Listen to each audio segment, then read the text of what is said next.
Hey guys, look who it is. It's me again. You guys haven't gotten rid of me yet. Now, you may think that this is going to be a demonstration of this Munch unit, but it's actually the arrival of this unit that triggered this video. This video is it's kind of in reference to this basic model. You may recall in a recent video I demonstrated this model without the front panel decorations. It was just the raw chassis with the stuff sticking out, and during when the unit came back to the customer called me and said that the unit is not switching tracks. And well, thankfully I had run into that problem before on the 69 and 70, especially the 1970 Chrysler cars. The connectors and the wiring, they begin to corrode, and then the connections, of course, over the years the connections get a little bit iffy as well. And the result of this is that it'll still deliver the voltage that the unit requires to play, but it no longer can supply enough current to activate the track change solenoid.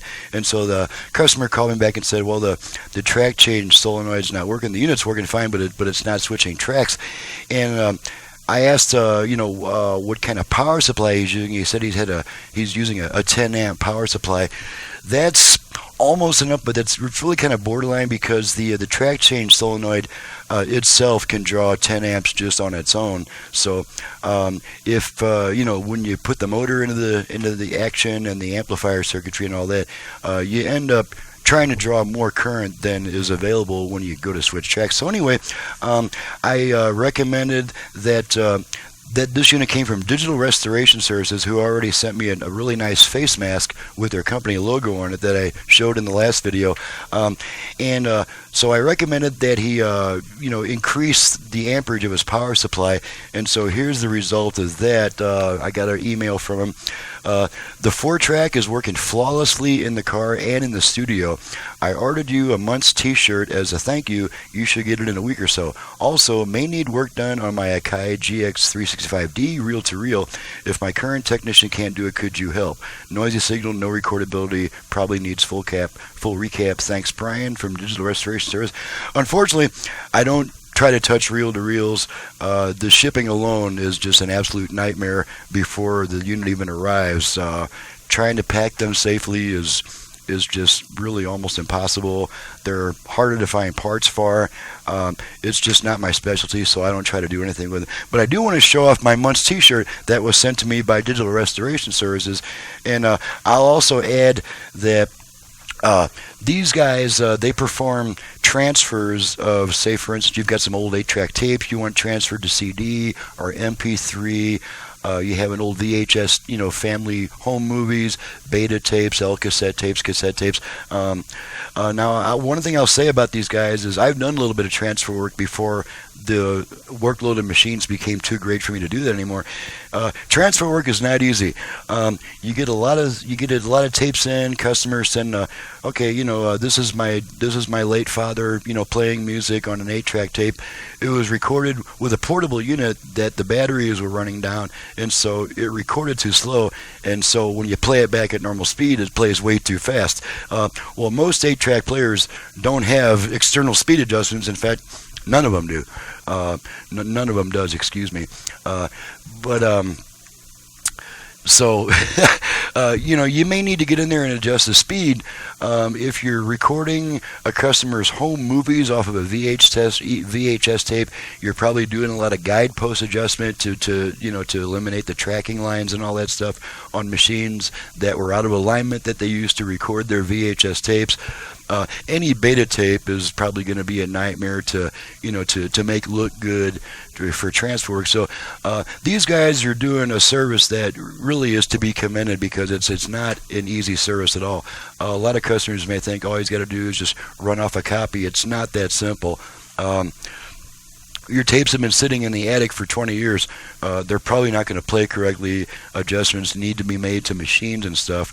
So at any rate, I'm going to show off my Munch t-shirt. This is my cool Munch t-shirt from Digital Restoration Services. I'm going to show off the back of it. Hopefully the focus is okay.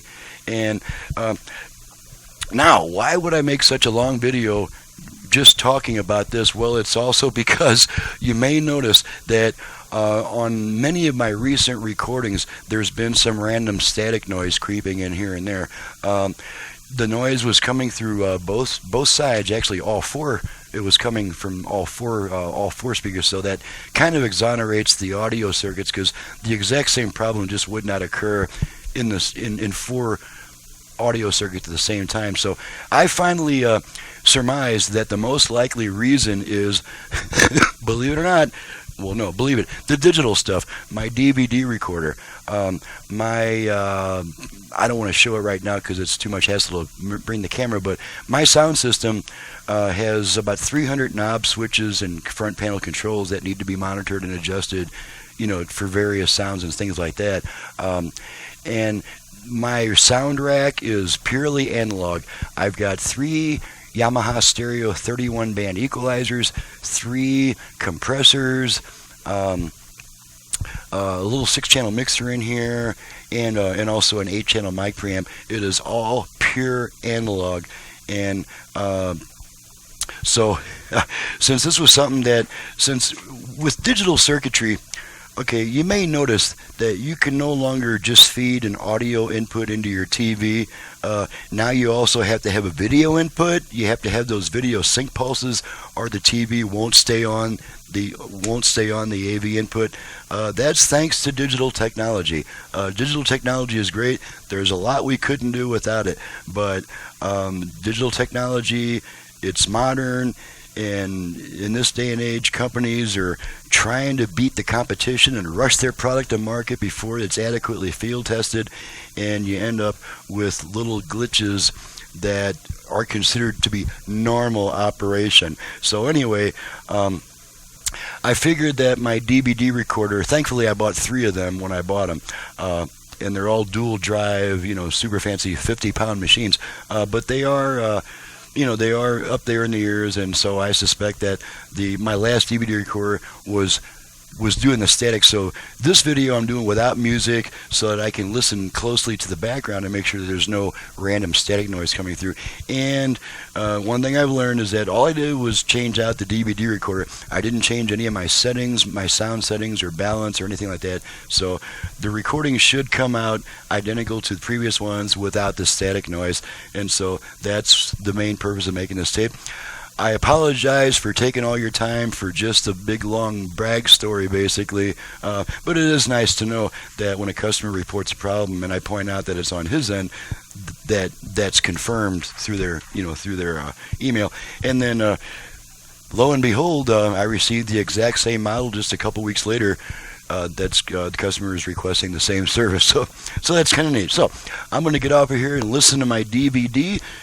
Make sure it still uploads to YouTube, because there's video settings, frame rates, all this other kind of crap that I had to go in and make sure that everything was set the same way as the last DVD recorder. So I'm going to get out of here now and test it. Thanks so much for watching and listening. We'll see you guys next time.